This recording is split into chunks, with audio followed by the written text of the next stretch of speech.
Hello and welcome to today's webinar. My name is Chip Griffin. I'm the founder of Saga, the Small Agency Growth Alliance, and I'm delighted to have you with me today, and we'll be talking about how you can involve your team in the annual planning processes for both your agency and your clients. And I think it's a topic that I've had conversations with a lot of agency owners about of late, and it fits in nicely with the webinar that we did last month where we looked at how you can use the AIM-GET framework for planning for your own agency, as well as an upcoming webinar on doing annual planning processes for and with your clients. And so a key part of that is understanding how your team fits into the equation. And so we'll be zeroing in on that today. Before we do dive into all of that, though, I do want to go through a few housekeeping things, as I do at the start of all of these webinars. First of all, the replay will be available to Saga Pro members, and it will be available probably in the next day or two, so you can have access to it at any time on demand. You can use the Q&A function to ask questions throughout today's webinar. Just use it. The Q&A button, I believe it should be at the bottom of the screen for most of you, depending upon what kind of device you're watching on. And I just saw that Jen posted in the chat, if you are interested in signing up for the next webinar, she has included a link for that as well for your convenience, the one on planning for your clients. If you have a question and you submit it through Q&A, I will answer it at the Q&A portion of this webinar at the end. That's for live attendees. If you are watching this on replay, you won't have the live Q&A, but you can email me your question at chip@smallagencygrowth.com, or you can become a Saga Pro member and you have access to the Slack channel where you can ask the question not just of me, but of other agency leaders in order to get feedback for whatever you may be interested in learning more about or getting feedback on an idea that you might have. If you talk about this webinar on social media, we'd encourage you to use the hashtag agency leadership to make it easy to discover. And any of the resources that I have or that I will mention today, or even that webinar, those webinars that I've already mentioned, you can find them at smallagencygrowth.com. So let's dive into the agenda so you know what to expect over the next 30 to 45 minutes. I'll be talking about why it's important to involve your team. So on some level, we kind of get that, but I want to go into some specific reasons, some of which you may not have thought of. I'm going to talk about how owners can get the most from their teams as part of this planning process, because you as an owner have a particular role to play, and how you go about doing it will make a big difference in how effective the process is and what kind of side benefits you might be able to get from it. We'll have a talk about transparency, because it's impossible to talk about involving your team in the planning process, particularly for the agency itself, but also for clients, if you're not more transparent than you may already be with them. We'll talk about how you can use one-on-one sessions with team members to engage them in the planning process, but we'll also talk about group or team planning sessions and what some of those might look like. In particular, we'll take a look at some of the challenges of the hybrid and virtual models that so many of you are using today, where it has changed how some of these planning processes might take place versus the way that they were done even as recently as 4 or 5 years ago. We'll talk about the specific ways to engage your team in the agency planning process, as well as specific ways to engage them in the client planning process. And finally, we'll talk about how to make team collaboration and planning an ongoing habit and not just an annual process.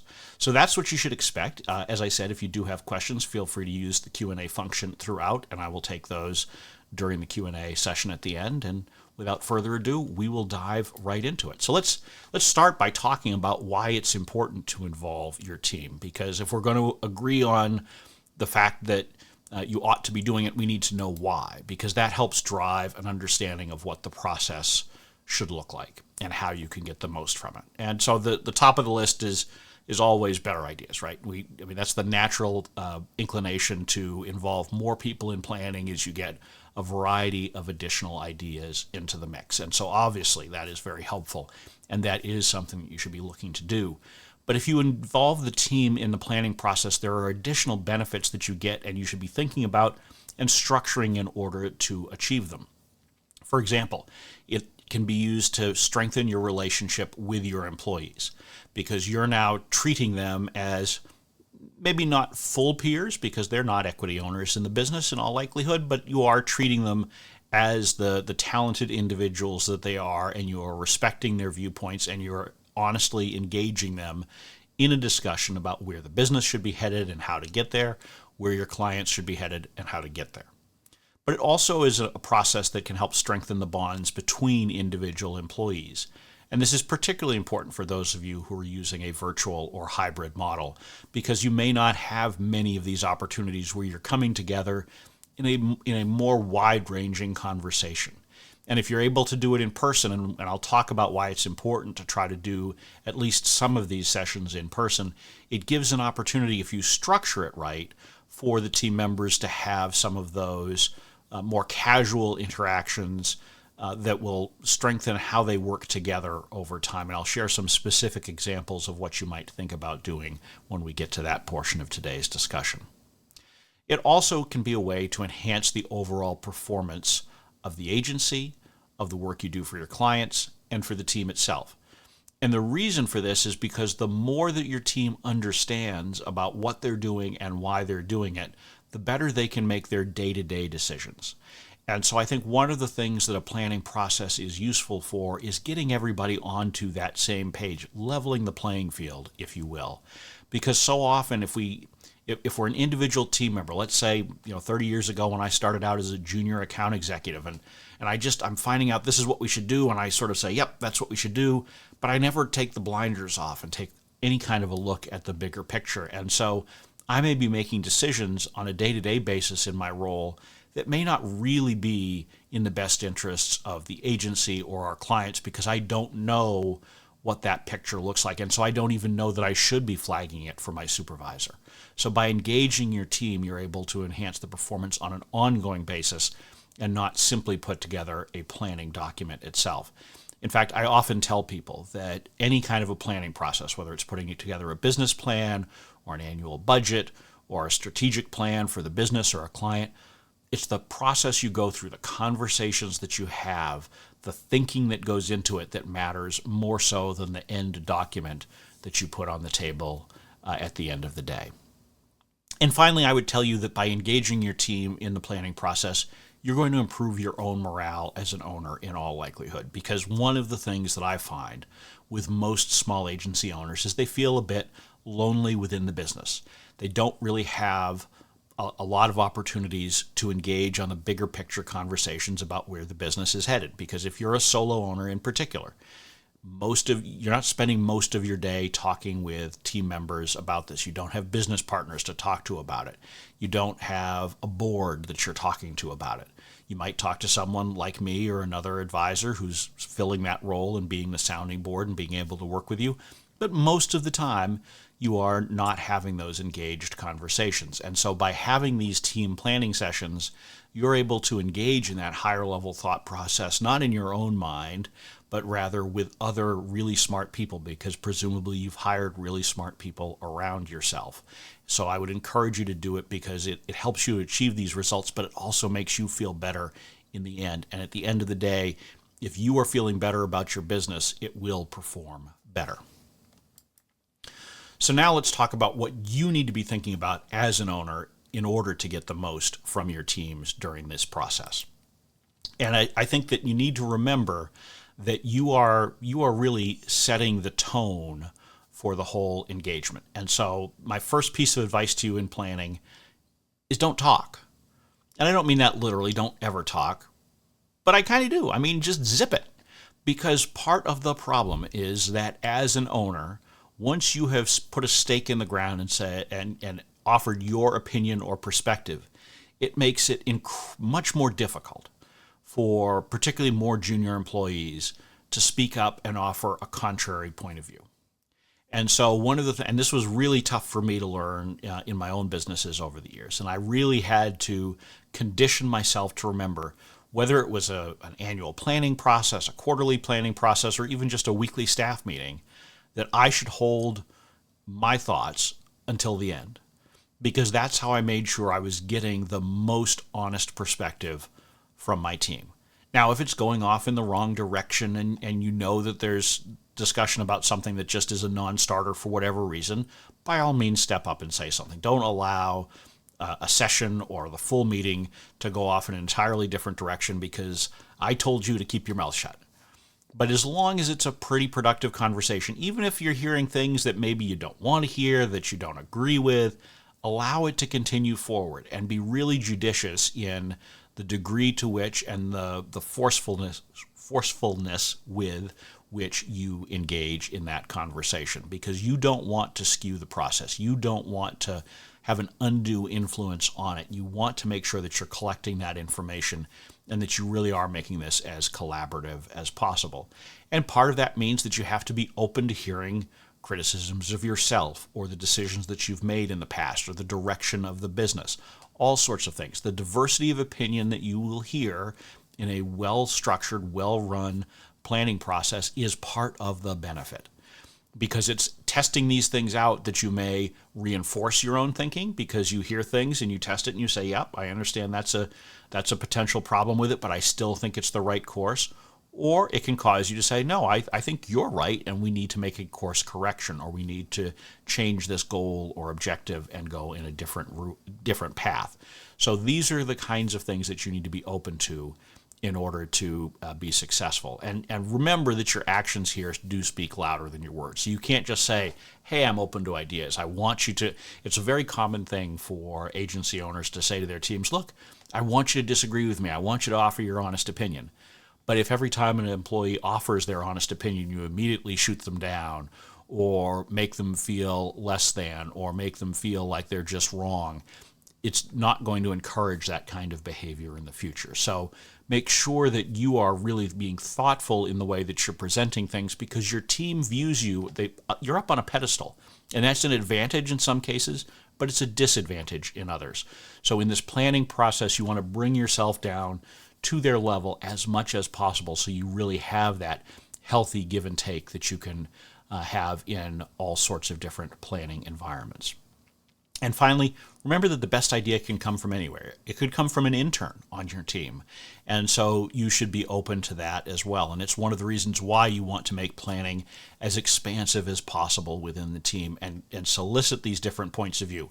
It may be an idea from someone who isn't even involved in the kind of work or the particular area that you're talking about. Maybe it's from a very junior employee who's not involved in business development, but they have a great idea for how you might go about business development differently. Or maybe it's someone who is younger and they can offer up a different perspective than you might have as someone with 20 years of experience. And they might be able to help you to understand how you might reach a different demographic, a different target market, or be able to use some of the new tools out there that you may be less familiar with than they are. So there's a lot of opportunity to be had if you are really open to this kind of communication with your team. But that does naturally bring us to the topic of transparency. And I think this is what holds back a lot of agency owners from really engaging in a thorough and open and robust planning process, particularly for the agency business itself. A little bit less so with clients, although I think we still have issues of transparency there to talk about, but it largely comes about in terms of the agency business. And so you really need to think about being much less secretive than you are typically inclined to be. I would say that the vast majority of agency owners are more secretive with their team than they really ought to be. And you have to remember that your team probably knows a whole lot more about your business than you think they do. They will tend to pick up in ways that you may not expect that what it is that a particular client is paying, for example. Maybe it's in some document that you didn't even realize they had a copy of, and so now they see what that client is paying.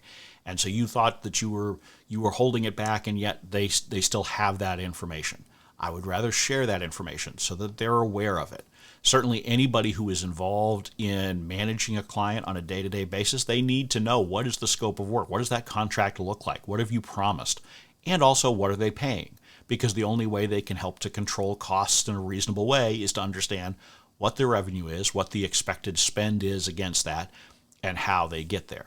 So you need to be much more open with those kinds of things. And you need to remember that when you don't share information, employees will make it up and fill in those blanks themselves, usually in a way that is less favorable to you. Not intentionally so, But in my experience, if I ask agency employees how much the owner is making, and I ask the agency owner how much they're making, more often than not, the employees think the owner is making a lot more than they are.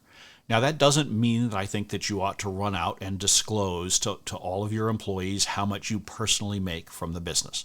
That is not what I'm advising. But what I am advising is that you share more about the overall financial performance of the business. You need to help educate your team about how the business works and walk them through the basics of the agency model. What are the drivers of profitability? Why does profitability matter? Why is the amount that a client pays not anywhere near the amount of money that you put in your pocket? If you've got a client that's paying $20,000 a month, a very small percentage of that, typically, in a well-run agency, 20% of that number will go to the owners of the business. Most employees wouldn't realize off the top of their head that that is the case because they don't see a lot of the other expenses that go into the business and they don't understand how it works. So you need to educate them. Transparency only works when you share information but also context. And so I encourage you as part of this planning process to share that information but also the context to help them to understand how all of these things fit together. And they can then be more partners with you, not in a literal sense, and we need to remember that employees are not owners. They'll never act like owners. We need to stop thinking that way. What we do need to do is provide them enough information so that they can make intelligent decisions that do help the business move in the right direction because you've had these conversations with them. And if they have this information and they understand the why behind it, and I think this is, when I talk about context, a lot of it comes down to the why. In other words, we need to have time tracking. Help them understand why you need time tracking. The reason why a lot of agency employees hate time tracking is because they think it's Big Brother, that you're just sort of peering over their shoulder to make sure that they're doing enough work to justify their salaries. But good time tracking isn't just for that. Good time tracking is also for understanding the resources that you have as a business and understanding whether or not you need to add additional resources to help that employee, or whether you're over-servicing a client and you need to do something to reduce the demands that that client is putting on that employee. So there are a lot of benefits. And I call out time tracking because it's one of the most common areas of objection. But when you're thinking about the kinds of things that you do in a planning process, helping them understand why are we trying to increase revenue by 10 or 20%. Help them to understand why maybe you're looking for some larger clients to try to make up for the fact that you have one really large whale client now. Provide them enough context to help them to understand why you're taking the decisions that you are, so that they're not just sitting there thinking that you're some petty dictator in the corner office saying, this is how it will be. You need to help them to understand the rationale behind it, and they will then be much more likely to help you row in that same direction. I will give the cautionary note that there is such a thing as too much transparency. If your business, as many agencies are now, are perhaps having some struggles with clients who are being tighter with budgets, or you're having some concerns about what 2024 may look like because there's some uncertainty about end-of-year renewals or those kinds of things, it's important that you not be completely oblivious or keep your team completely oblivious to these challenges, right? Because if they don't know anything about them, they can't help you. And one of the things that Jenny Dietrich and I have talked a lot about on our podcast is the importance of, if your agency is struggling, making sure that your employees know enough that they can actually step up to the plate and help. And I would encourage you to go back and listen to some of the episodes where we talk about those challenges, because Jenny has done a great job of talking about particularly the challenges that her agency experienced about 15 years ago, and how the team could have told her that they could have been more helpful if they had known some of the facts of the business at that time. So really be thoughtful about that, but at the same time, you don't want to panic your team. So you can't tell them, geez, I don't know if I'm going to make payroll next week or something like that, right? You need to exude confidence that you are going to be able to move beyond whatever challenges you may have this month, this quarter, this year, or next year. You need to be realistic with them, however, and say, these are challenges that we need to look at. We have a whale client. We need to generate new business so that we're not so dependent upon them. We have a problem with our margins. We're not able to control our costs enough, so we need to take a closer look at costs, and here's why that matters, because that impacts our ability to grow and the cushions that we have. So make sure that you are do more transparency, but temper it in such a way that, as Mike McCurry would have said in the Clinton White House, or did say in the Clinton White House, he was telling the truth slowly. Help them to understand what might be coming, what challenges might be on the horizon, without bringing on a total panic that causes them to feel like they need to jump ship for their own safety. So now let's talk about some of the specific approaches that you can use in this planning process with your team. And I want to start with the less conventional of them. I think most of the time when people are thinking about strategic planning processes with their team in the agency, they think about sitting around the table and having brainstorms. And it's really not just about these group brainstorming sessions. It's not about just sitting around and throwing out ideas and having the whiteboard or the flipboard where you're just writing out all sorts of different things. It's a whole lot more than that. And so you need to find ways to get feedback from your team in places and times that are comfortable to them.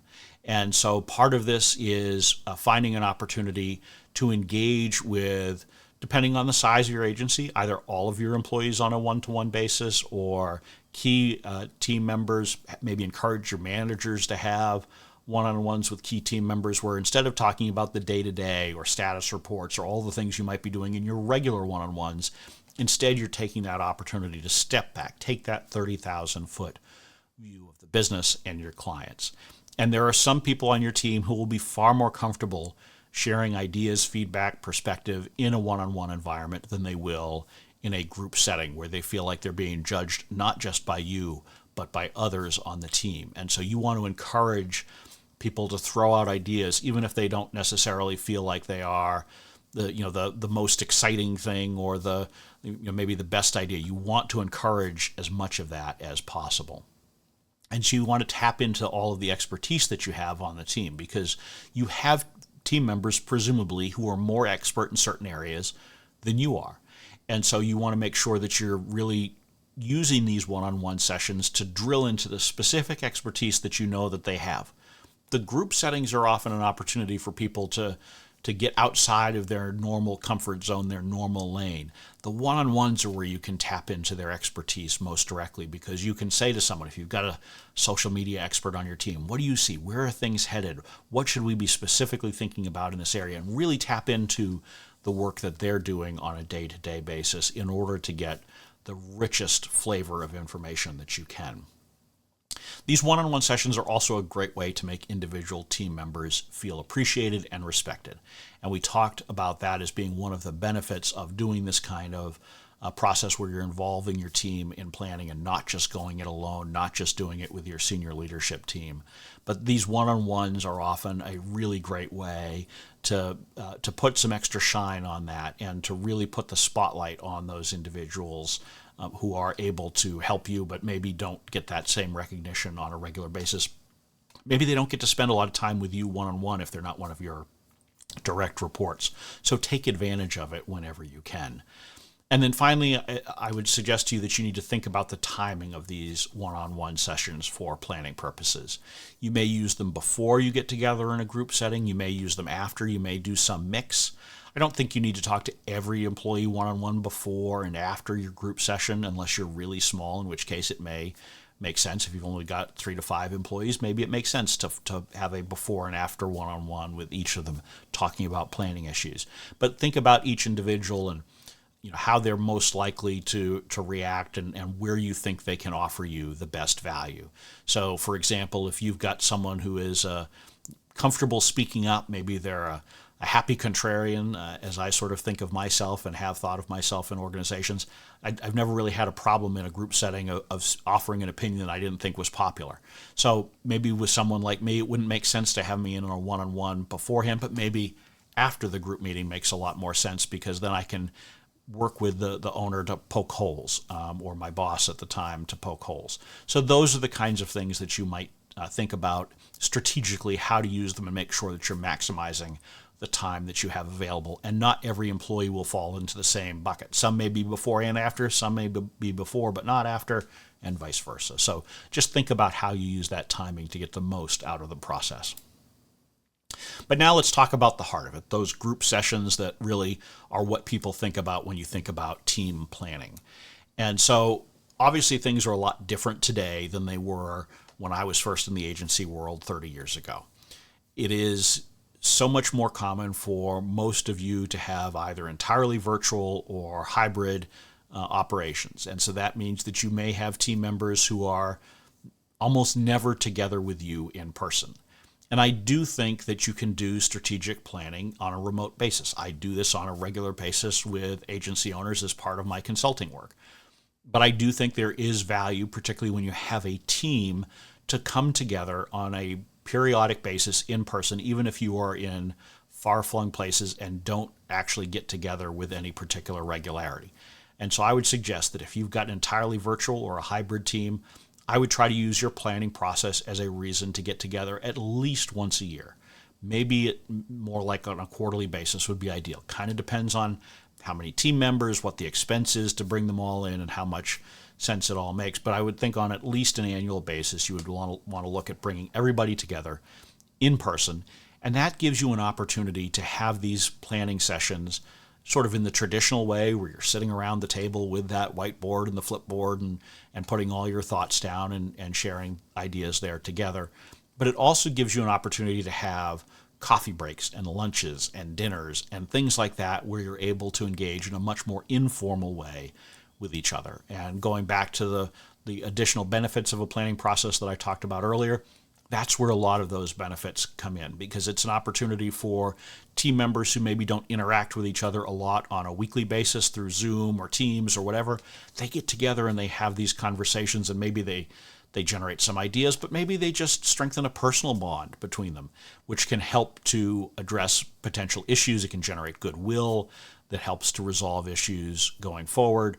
Perhaps it opens a line of communication so that they're talking on a more regular basis outside of regularly scheduled agency meetings. And so that can help to generate further ideas down the road or solve challenges or that kind of thing. So find ways to come together even if you are not in an in-person environment. And if you are in an in-person environment, think about taking your planning process off-site. So certainly you can do it in the conference room the way that many of us have done it in the past. But I think if you're able to go off-site somewhere, whether that's renting a room at a hotel or a restaurant or using your own home or something, find some place to get out of the normal environment and get away from the normal day-to-day that you are all involved in. And that will make for a much more productive, in my experience, planning session, because you're forcing people to think differently because they're outside of that environment. And particularly if you do have an office, it's taking away the potential for the distractions of an office. Because my experience is when you do a planning process on site in the agency office, then something comes up and you're like, oh, I need to run back to my office and just do this one call, or I need to go do this one thing in my office. These are all excuses to come away from it. And it doesn't mean that you may not have things that pop up during your planning process, but I would encourage you to block that as much as possible. Really hold that time, unless there's a true client crisis, and I mean something that really needs to be addressed right now. I would avoid doing that during your planning windows, because I think you need to have the team focused together, working with each other, and not having excessive distractions on the outside. That said, not all planning will be in person. You will have to do some in all likelihood, whether it's follow-up conversations or if you're going to, as I'll talk about later, make this an ongoing process, have planning more on a regular basis. Some planning sessions will be by Zoom or Teams or whatever your platform of choice is.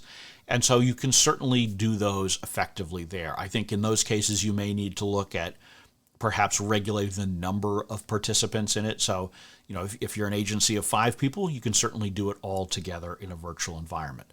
But I would suggest to you that somewhere around the 10-person mark is where doing planning sessions by Zoom or Teams or other video conference starts to break down a little bit. And so I would suggest to you that if you really want to have good engagement from a process that is on video instead of in person, you want to start to figure out how you might break it up into different pieces. And so maybe you do it by, with some different team involvement. So let's say you're at 20 people, maybe you find a way to break it up into 3 different groups of 7. Obviously not not picking specific numbers here. That was just for an example, but try to find ways that are logical to break the team up. And get information. At some point, you may need to bring together a full team of 20 or 30 people together on video, but that's going to be much less of a give and take in my experience at that point, and it's going to be more of an overall sort of a town hall style forum where you're presenting something or other leadership team members are presenting something, and perhaps you're getting feedback more after the fact than during the session. So think about those and think about how you can structure those virtual sessions so that they work for you and help you to accomplish what you're actually trying to get in the session. And that's an important part of the group conversations. You need to have good agendas. You need to have a clear idea of what you're trying to accomplish out of them. Because if you simply say, we're going to spend 4 hours on annual planning, and you walk in and there's no agenda, there's no plan, then you're going to be, in all likelihood, wasting 4 hours of time other than the personal relationships that you might build out of it, because you need to have some way of guiding it. And so this is the kind of thing where you might want to think about having some sort of an outside facilitator help you to build and run an agenda. This can also be a way that you can have a situation where it allows you as the owner to step back a little bit, going back to my point earlier about listening more than you're talking. A facilitator can often help you in that environment. So if you feel like you have a hard time holding back, or you feel like you're the kind of person who may be, so full of ideas that it's hard for you to be the one keeping the meeting on track, a facilitator of some sort can help you, whether that's a consultant, a friend, a colleague who helps you, partners with you on other stuff. There's all sorts of different ways that you can do it. If you're in a partnership, oftentimes it's one member of the partnership is better at guiding those meetings than others, and so that might be something to look at there. And then finally, you want to have a focused process, but you don't want it to be so intense that it becomes grueling and painful for the team. So keep it headed in the right direction, but allow it to be lighthearted as needed, and allow it to be a free-flowing conversation to the extent that you can, while still keeping it headed in a productive direction. Okay, so let's talk about how we use team planning, particularly in the agency business context. And so in the last webinar that I did, I had a very detailed discussion of how you should be thinking about an annual plan for your agency. And so I would encourage you to go watch that video in the archive if you were not able to attend that one live, or you haven't already watched it. So I'm not going to go into a tremendous amount of detail about the overall process for agency planning, but here are the specific elements that you want to think about as far as engaging your team in that process. I think the most important thing is to start with taking a look at what you've learned from the past year. If you don't look at the lessons that you've learned, then you are potentially doomed to repeat them, or you're just making decisions in an oblivious fashion. So I encourage you to really walk through, what have we done over the last 12 months? What's worked? What hasn't? What do we want to do more of? What do we want to do less of? And then from there, you can start talking about, okay, what direction do we want to be headed in? And I know on the slide here I use the word goals, and I do tend to use the word goals a lot, but I think we need to be careful about how we use the word goal. Because I think as soon as people these days hear goal, they tend to think more in quantitative terms. They think about, what I get asked a lot, what should I have for KPIs for the agency and for individual employees?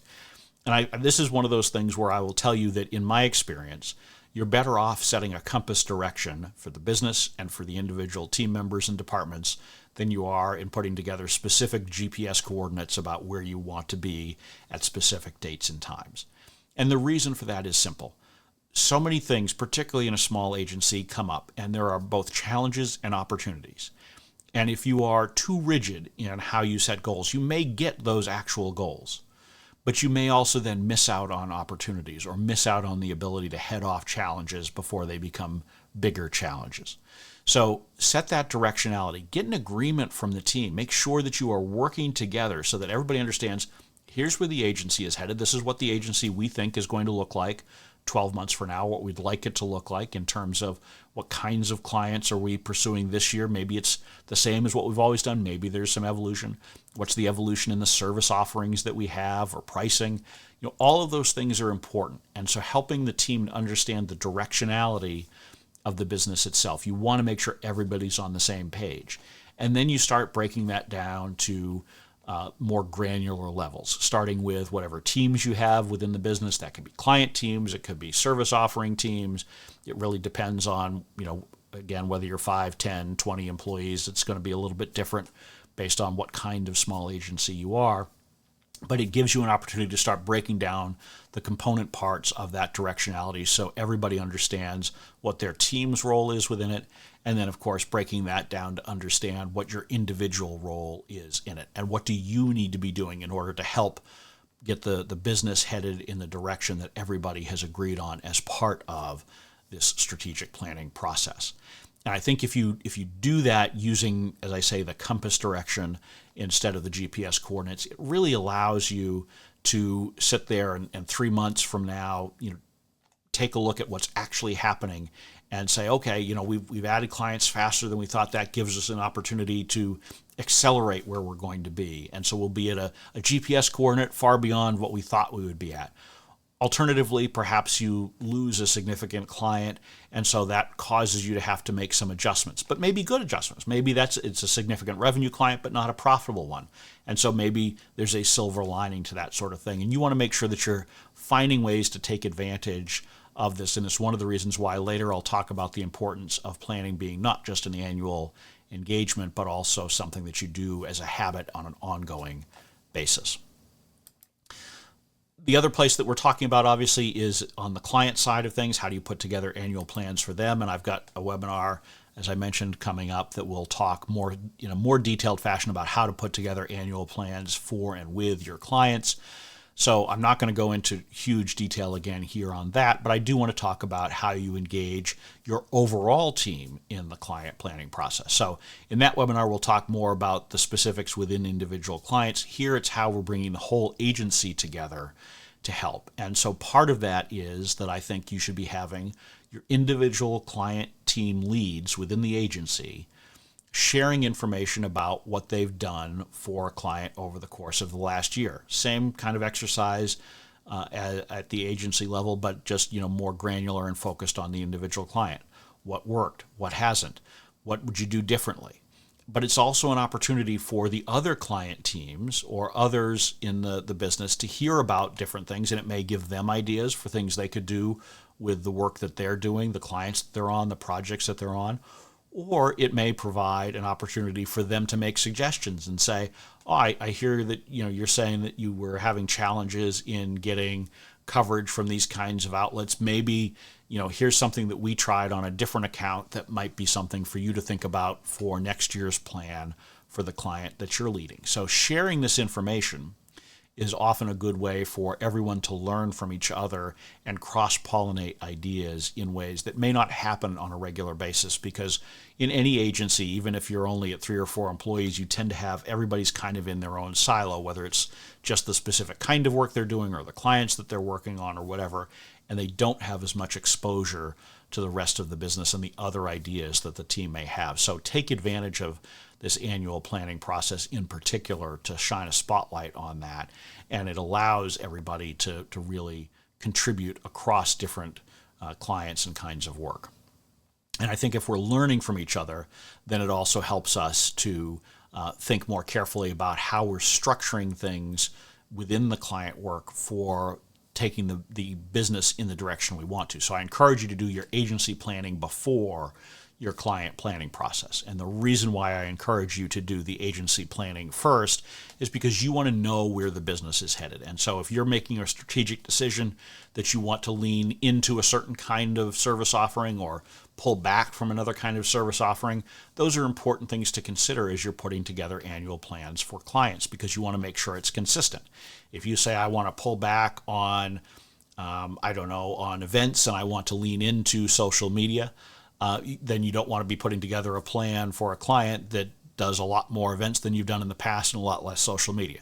that doesn't make a lot of sense, because then you're not having that consistency between what you're offering clients and what you want to be doing as a business. So make sure that you have this agency planning in mind as you're putting together the client work. If you're saying part of our goal as an agency is to increase our margins, well, that's something that you need to be thinking about as you're doing your client planning as well. How can you do things that will help to either generate new, better revenue from the client? How can you perhaps use the annual planning process to weed out some things that are not producing the kinds of results that clients need, but are potentially taking up a fair amount of your time? We'll talk in the client planning session about how that's actually a way that you can work in a price increase effectively for a client without actually changing the amount of the invoice, because a price increase can come because you get paid the same amount, but by just doing less work for that. So those are the kinds of things that you want to be thinking about and brainstorming about in these planning sessions that you're doing with your team, so that you can get ideas. And if you talk about a client where you say, hey, we're spending too much time on this, maybe collectively as a team you have some ideas for how you can shave off some of the amount of time it takes to do things or to improve the results that you are getting for an individual client. And I would encourage you, as you're going through this process, to not put a lot of restrictions on the discussion that's taking place with your team. One of the things that I often see is that in a planning process, client team leads will behave much like owners do when it comes to the annual planning process. And client team leads will be like, well, the client would never, they'll never think about that, or they'd never be interested. They've said they're not going to spend another penny, so we shouldn't even talk about new ideas. I would encourage you to not let things like budget and client preferences and stuff get in the way of the initial stages of the planning process. Because if you and your team have a great idea, I would sit down and try to think about, is there a way to make this mesh up with whatever the client's budget or perspective is? Because your role as an agent or as an agency is to produce the best results that you can for the client. And so you need to be in a position where you and your team are applying the best thinking that you have, and it's unconstrained. And if they then want to say, no, we're not interested in that, we don't want to spend the extra money, no, we don't like that particular idea because we don't believe in that kind of thing, that's fine. But part of your job is to make sure that you are out there and helping to educate the client about what you think is the best path forward to help them achieve the results that they've told you that they are looking for. And in particular, I want to make sure that at no point in this process you allow anybody to simply say, well, this is the way we've always done it. I think this is the answer that I hate hearing the most from anybody. I've hated hearing it from employees. I hated it when I would come into a new organization and take over teams, and I would ask, why do we do it this way? Because it's the way we've always done it. And nowadays, I hate it when I have an agency owner or someone within the agency tell me that they're doing something because that's the way we've always done it. Make sure you're using this planning process as an opportunity to take a critical look at everything. Don't just accept that because it's the way you've done business for 5 or 10 years that it's still the best way to do it.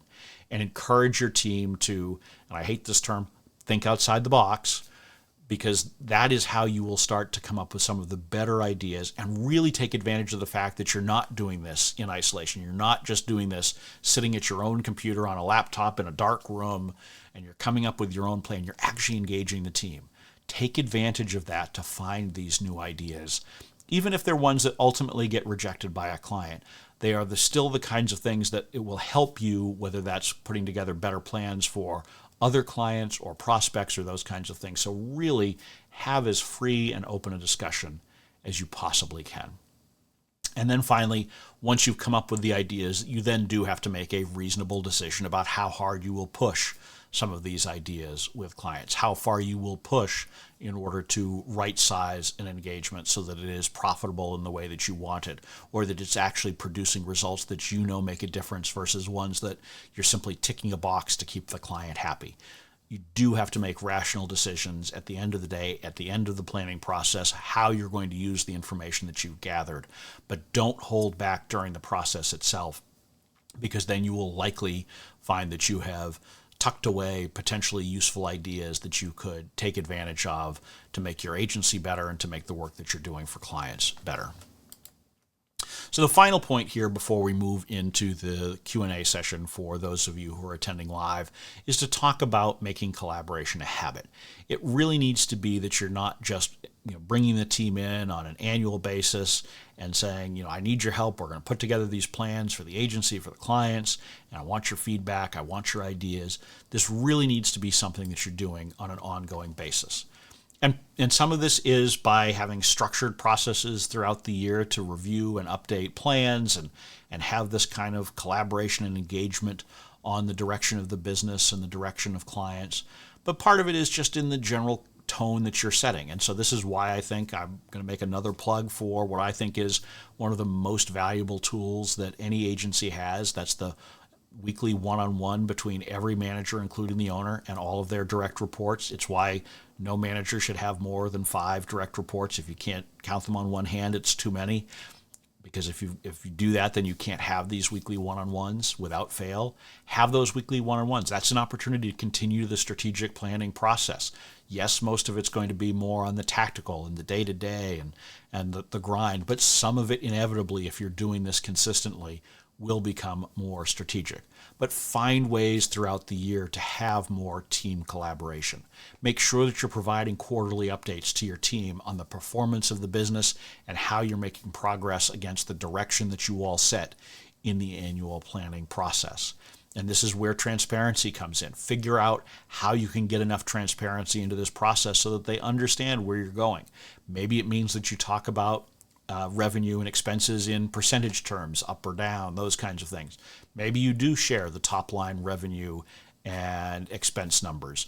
Maybe you put them in general terms so that people understand the financial direction of the business. Certainly you should be talking about what you've had for client wins and what you have in your pipeline. Make sure you're sharing this and getting feedback and getting people to give you ideas and figure out how they can help move it forward. A business development shouldn't be something that you shoulder entirely on your own as an owner. Part of that is making sure that you're sharing. These are the kinds of clients we're looking for. This is our definition of an ideal client. Who do you know that we should be pursuing? Who have you heard might be interested? Are you talking to your own networks? And maybe you're not actually pushing the new business forward as a junior employee, but you're at least saying, hey, have we thought about talking to someone at so-and-so? Because that may then give you, as the owner, an idea, oh yeah, of course, I know somebody over there. I should give them a call. And so those are the kinds of things that can help you on an ongoing basis, both strategically and tactically. So have these conversations, have those quarterly updates at a minimum, provide the context to your team, have people come together periodically to share additional ideas as you're moving forward. If there's some big event during the course of the year, you've had explosive growth or you've had some setbacks, that may be an opportunity or a requirement to have an additional supplemental planning session. If you're having explosive growth in particular, that's usually a time to pull together the existing team and say, hey, how do we move forward from here?